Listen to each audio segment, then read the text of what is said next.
6 सूत्र में पहला जो सूत्र है वो मस्तक का त्रिपुंड है। नमस्कार दोस्तों, स्वागत है आप सभी का अपने YouTube channel the Lord Shiva में। हिंदू धर्म की रहस्यमय कथा एवं परंपरा, संस्कृति और शिव पुराण से जुड़ी और पंडित प्रदीप मिश्रा के मुख द्वारा कही गई रहस्यमय कथा जानने और समझने के लिए the Lord Shiva YouTube channel को सब्सक्राइब कीजिए और हर रोज नई कहानियां और हिंदू धर्म से जुड़ी बातें जाने और समझिए। धन्यवाद।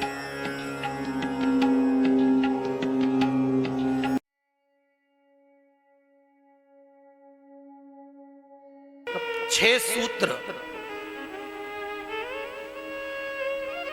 में पहला जो सूत्र है वो मस्तक का त्रिपुंड है। क्या है वो? त्रिपुंड। और आप लोगों से निवेदन है, नियम बना लो। आप अगर शंकर जी वाले हो तो मस्तक पर 3 रेखा, देवी जी वाले हो तो बिंदी, निम्बार्क वाले हो तो काली बिंदी, पुष्टि मार्गी हो तो यू मार्ग का तिलक, रामानुज संप्रदाय से हो तो 3। तुम्हारी मर्जी पड़े जैसा तिलक लगाओ, पर मस्तक पर तिलक होना जरूरी। कंपनी की पहचान।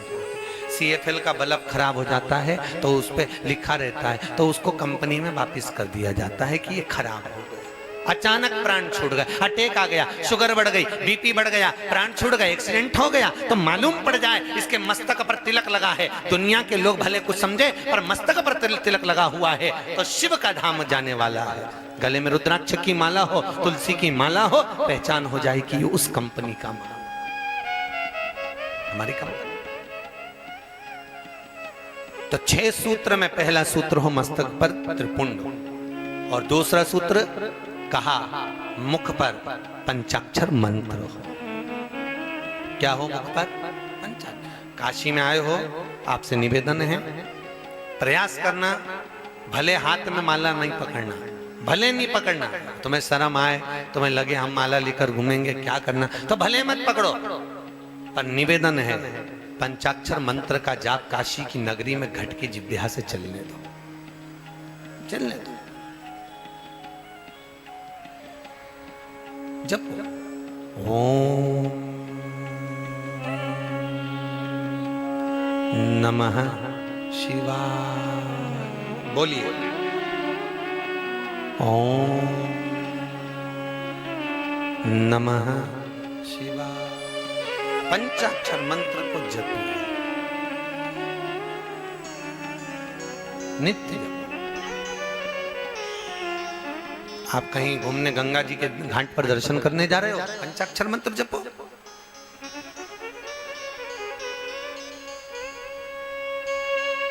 आप कहीं मंदिर जा रहे हो, पंचाक्षर मंत्र का जाप करिए। आप भोजन भी कर रहे हो तो पंचाक्षर मंत्र का जाप करिए। भगवत भजन में डूबिए। महाराज दूसरा सूत्र बताया कि मुख पर भगवान का नाम, भगवान का। तो किसी ने पूछा कि मुख से अगर भगवान का नाम नहीं निकले और मालूम पड़े केवल कहीं हाथ पर, पंजे पर, कहीं चेहरे पर, कहीं हस्त कमल पर लिखवा लिया जाए नमः शिवाय, तो काम चल जाएगा क्या? क्यों भैया बताओ दीदियों, चलेगा क्या काम? नहीं। ये जो एक आजकल का फैशन चल रहा है ना कि वो टैटू बनवाने का, पति पत्नी का नाम लिखवा ले, पत्नी पति का नाम लिखवा ले, हाथ पूरा गुथवा ले, तो ये एक दिखावे वाला प्रसंग है। ये एक दिखावे का प्रसंग होता है, इसमें प्रेम की परिभाषा नहीं होती है। जहां प्रेम की परिभाषा होती है वहां दिखावा नहीं होता। गोपियों का कितना प्रेम था भगवान कृष्ण से, गोपियां दिखा नहीं पाई। और भगवान कृष्ण का गोपियों से कितना प्रेम था, जब उद्धव जी महाराज को बारंबार उद्धव ने कहा भगवान कृष्ण से, कन्हैया वो गोपियां दिन रात अपने काम में लगी रहती और तू उनके नाम पे रोता रहता है। भगवान कृष्ण कहते हैं उद्धव ऐसा मत कहना, जितना वो मुझे चाहती हैं शायद उतना मैं चाह ही नहीं सकता उनको। और फिर भगवान ने उद्धव को प्रमाण दिया। कब? जब भगवान कृष्ण का पेट दर्द हुआ। पेट दर्द होते से उसी समय भगवान ने पेट दर्द होते से रुक्मणी, सतभामा, जामवंती, कालिंदी, मित्रविंदा, लक्ष्मणा सब की सब रोपणी और रोते रोते वहीं से देवऋषि नारद निकल के जा रहे थे। नारद जी ने पूछा क्या हो गया, क्यों रो रही हो रुक्मणी जी? रुक्मणी जी कहती है मेरे स्वामी का पेट दर्द हो रहा है। भगवान का पेट दर्द? अच्छा, तो कुछ दिया उनको? सारे वेद डॉक्टर सब दिखा दिया पर औषधि से फायदा ही नहीं मिल रहा। अच्छा, फिर अब यही समझ में नहीं आ रहा क्या हो रहा है। गए देवऋषि नारद भगवान के पास पहुंचे। श्रीमन नारायण भगवान तो निद्रा में नेत्र बंद करे हुए आराम से पड़े हुए थे। देवऋषि नारद फिर बोले श्रीमन नारायण। भगवान फिर ना सुने, फिर आवाज दिया श्रीमन नारायण। भगवान द्वारकाधीश ने पूछा आओ आओ नारद जी बैठो आराम से, क्या बात है? नारद जी बोले हम तो आपका हाल पूछने के लिए आए हैं।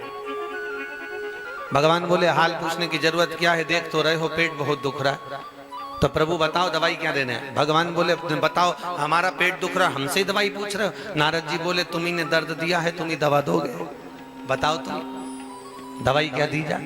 भगवान बोलने लगे हमारी दवाई हम क्या बताएं? नहीं, बताना तो आप ही को पड़ेगी। कोई कोई को व्यक्ति को ऐसा बुखार आता है, किसी व्यक्ति की तबीयत जब खराब होती है, कोई कोई व्यक्ति का ऐसा रहता है, उससे पूछ लिया करो तुम क्या खाओ, तुम्हारे को तकलीफ है तो तुम बनाए क्या, भोजन क्या बनाए, तुमको क्या अच्छा लगेगा। जिस व्यक्ति को बुखार आ रहा हो, बहुत तेज बुखार हो, जिस व्यक्ति का पेट दर्द हो रहा है, शरीर में कष्ट हो रहा है, बहुत कष्ट हो रहा है, बहुत दिन से उठा ही नहीं है, बीमारी में पड़ा हुआ है, उससे पूछो तुम क्या खाओगे, तो उसकी रुचि का उसको खिला दो तो उसको तृप्ति मिलती है, तो मन शांत होता है, तो उसकी तबीयत धीरे धीरे ठीक होती है। अब मालूम पड़े बेचारे का बीमार पड़ा और तुम वही थुली थुली दलिया दलिया उसको खिलाए जा रही, और मन कर रहा मूंग की दाल रोटी खाऊं, फिर ले जाने थुली खिलाया, फिर ले जाने तुली खिलाया,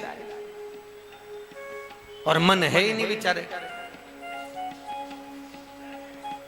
क्या अच्छा लगे उसको। ये उसी में का हाल है जैसे एक जमाई आया, एक जमाई आया तो सास ने उसके लिए भोजन की थाली लगाई, बड़ी सुंदर थाली तैयार करके भोजन जमाया।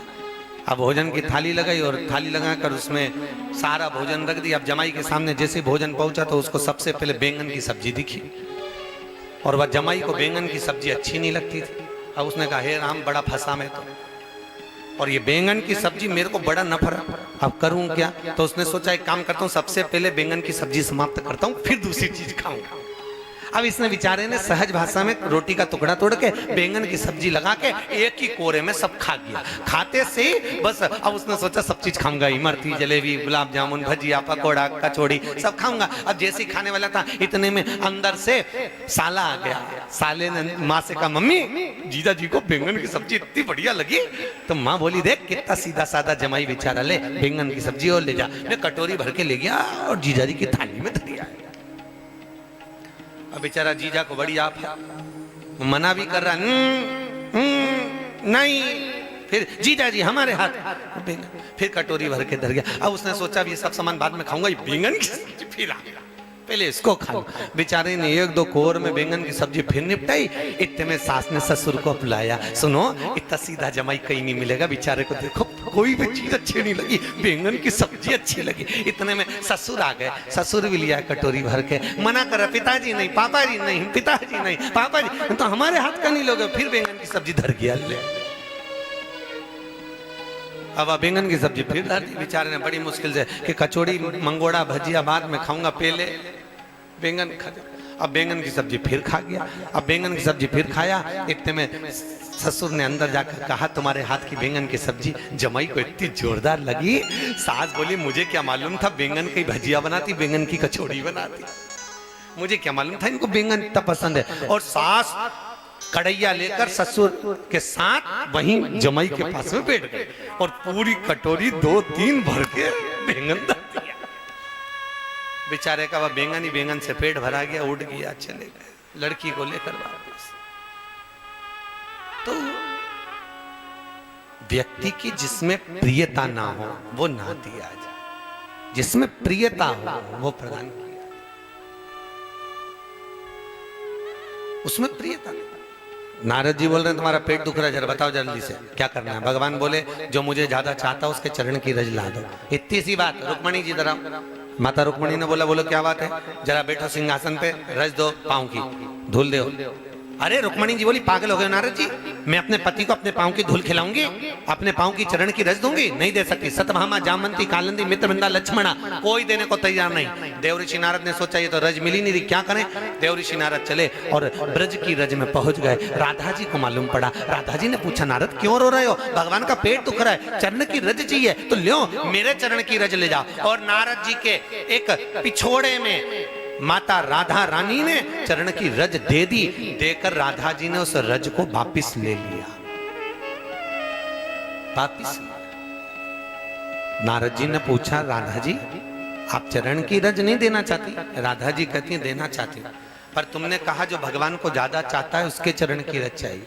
नारद जी हो सकता है मुझसे ज्यादा चाहने वाली इस ब्रज की रज में और भी गोपी हो, तो तुम एक काम करो सबकी ले जाओ। नारद जी बोले तो सब इतनी सारी कभी इकट्ठी होंगी? राधा जी बोली जब मेरा प्रीतम मेरा कृष्ण यहां से गया था तो बंसी मुझे देकर गया था। उस बंसी को मैंने कदम के पेड़ के नीचे ब्रज की रज में छुपा दी है, उसको मैं बजाती हूँ। राधा जी ने बंसी का नाद करा, गोपियां सोची कृष्ण आ गया, दौड़कर गोपियां आ गई। सारी गोपियों से भगवान ने, राधा जी ने कहा एक काम करो अपने अपने चरण की रज दो। इतनी बड़ी पोटली बांध के चरण की रज की देवऋषि नारद को दे दी और नारद जी के सिर पे रख दी। नारद जी के सिर पे जैसी रखी तो नारद जी तो डोले। अब डोलते डोलते नारद जी सीधे पहुंच गए द्वारका। राधा जी ने पूछा, रुक्मणी जी ने पूछा इसे डोल क्यों रहा है? कि ऊपर रज रखी है तो रज से कोई डोलता है क्या? क्यों मूर्खों जैसा काम कर रहा है? रुक्मणी जी जैसी बोली तो नारद जी ने कहा तुम रख के देख लो। अब जैसी रुक्मणी ने चरण की रज माथे पर रखी तो रुक्मणी भी डोल रही। ले जाकर देवऋषि नारद ने भगवान को चरण की रज दी। भगवान ने पाया पेट दर्द बंद हो गया, उठा के पूरी रज अलमारी में रख दी। भगवान ने पूछा नारद ये क्या कर रहा है, इतनी सारी रज तू अलमारी में क्यों रख रहा है? नारद जी बोले पूरा दवाई का पत्ता ला के रख दिया, जब पेट दुखे जब खाते रहना, बार बार कौन जाएगा लेने। अर्थात शिव महापुराण की कथा कहती है कि प्रेम दिखाया नहीं जाता, प्रेम भीतर से होना चाहिए। भीतर से प्रेम दिखाया नहीं जाता। शादी के पहले छोरा और छोरी जब बात करते हैं ना, हमने कई बार सुना गार्डन में हम लोग जब मॉर्निंग वॉक में घूमने जाते हैं तो एक छोरी बैठी थी, छोरे से कह रही थी तुम काहे को चिंता करते हो, एक बार शादी तो हो जाए, पूरे घर को स्वर्ग बना दूंगी, काहे को चिंता कर रहे हो। हमने उसको घूर के देखा तो हमको लगा छोरी का बिल पावर तो देखो कितना मजबूत है।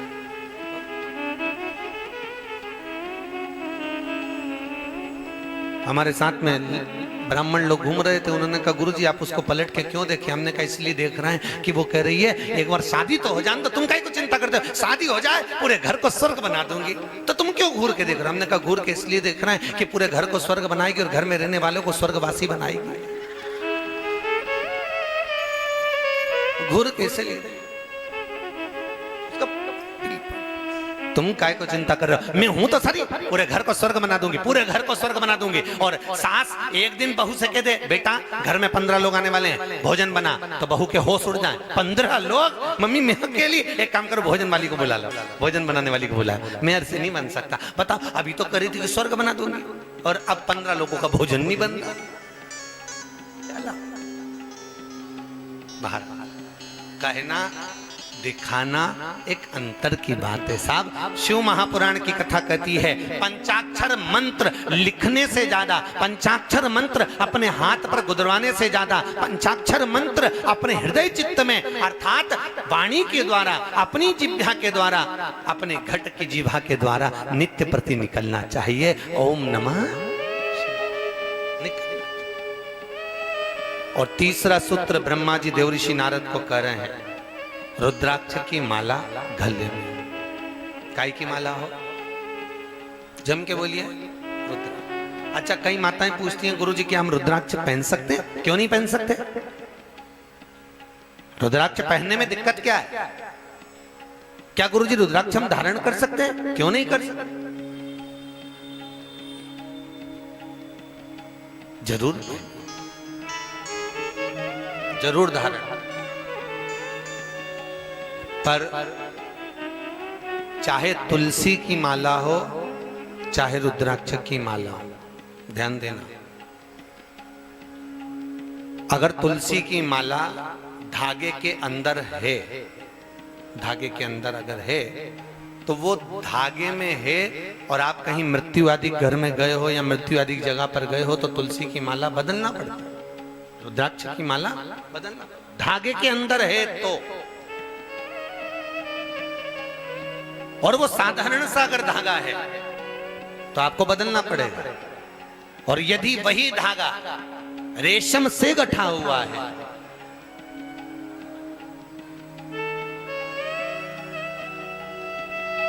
रेशम में बंधा हुआ, अगर रुद्राक्ष रेशम में है, तुलसी की माला अगर रेशम में है, तो फिर उसको बदलने की भी जरूरत नहीं पड़ती है। रेशम में कुछ कुछ चीजें ऐसी होती हैं कि जो गलत होने के बाद भी हमारे हिंदू धर्म में पूज्य मानी जाती है। जैसे शहद, शहद गलत है, देखा जाए तो मधुमक्खी उसको फूल में से लेकर आती है, अपनी राल से उसको उल्टी के द्वारा पटकती है, और वो हम पूजन में काम में लेते हैं। वो गलत होने के बाद भी पूज्य है। रेशमी वस्त्र, रेशम का कीड़ा जन्म लेता है और वो कीड़े को तपाकर मारकर उस रेशम के कीड़े की राल द्वारा रेशम का वस्त्र निर्मित होता है, फिर भी हमारे यहां उसको पूज्य है। पीपल का वृक्ष, बड़ का वृक्ष, ये दोनों वृक्ष कागविष्ठा से जन्म लेते हैं, अर्थात कौवे को सबसे ज्यादा अगर प्रिय है तो पीपल का फल और बड़ का फल प्रिय है। काय का फल प्रिय है? जम के बोलिए। पीपल और बड़ का, ये कौवे को सबसे ज्यादा प्रिय है, पीपल का फल और बड़ का फल। तो पीपल के वृक्ष पर कौवा बैठता है, पीपल के फल को खाता है, और बड़ के पेड़ पर बैठता है, उसका फल खाता है। और कहीं पर भी उड़कर कौवा जाता है, किसी दीवार पर, किसी जगह पर, अन्य जगह पर बैठता है, और जब वो विष्ठा करता है, जब गंदगी करता है, उसके द्वारा पीपल का पेड़ दीवार पर भी जन्म ले लेता है महाराज, बड़ का पेड़ दीवार पर भी आ जाता है। तो काग विष्ठा के द्वारा जन्म लेने के बाद भी वो पूज्य है, उसके बाद भी पूजा जाता है। गंगा का जल निर्मल, गंगा जल क्या है? निर्मल। निर्मल का मतलब समझते हो? इस भगवान पर ये चीज चढ़ गई और नीचे उतर गई, उतरने के बाद वो विसर्जन होना चाहिए, उतरने के बाद उसको ठंडा करना चाहिए। पर गंगा का जल निर्माल्य होने के बाद भी 33 कोटि देवताओं के अभिषेक में, पूजन में, अर्चना में, भजन में, कीर्तन में वो चलता, आज भी चलता।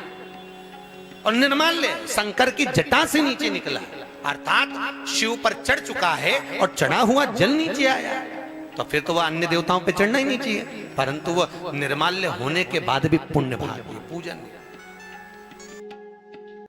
आपको आज की यह कथा पसंद आई हो तो हमारे YouTube चैनल को सब्सक्राइब अवश्य कीजिए और बाजू में दिए गए बेल आइकॉन को अवश्य क्लिक कीजिए और कमेंट कीजिए। ओम नमः शिवाय।